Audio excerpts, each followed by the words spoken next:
On Fiji Village on Record this morning, I'm Vijay Narayan here in the Fiji Village newsroom, and we're talking about a number of measures now announced by the government through the Prime Minister after his National Security Council and Cabinet meetings, where the Prime Minister has said that relief measures to assist the people severely affected, one, by rising fuel prices, and two, regarding the fuel shortage that could be affected.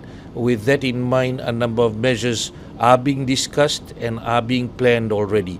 These include some bus fare relief, meaning that although the fuel prices are significantly going up, the government will look at direct relief to bus operators to ensure the bus fares remain stable and people do not have to pay more bus fare based on fuel price increases. Energy Fiji Limited also will get their diesel costs subsidized by the government, which means that EFL tariffs will remain as they are for now, and there will be power supply uninterrupted across the country, keeping our homes, businesses and essential services running.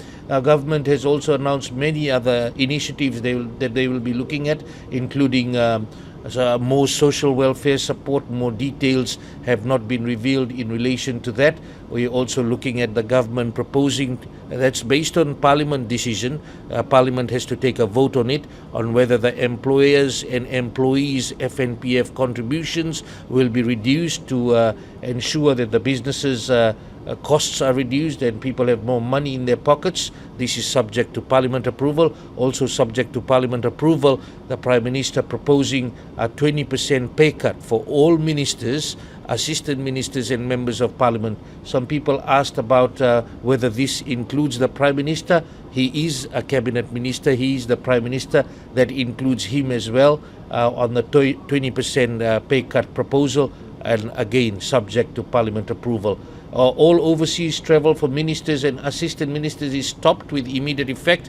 Only ministers travelling are those who are negotiating humanitarian assistance during these trying times, and also negotiating fuel supply. Now, Fiji has also had discussions with Australia in relation to trying to secure fuel supply and storage facilities. Those discussions are underway, important discussions. As you know, we are price takers in this situation. Whatever the global oil prices based on increases, we are expected to be affected by that.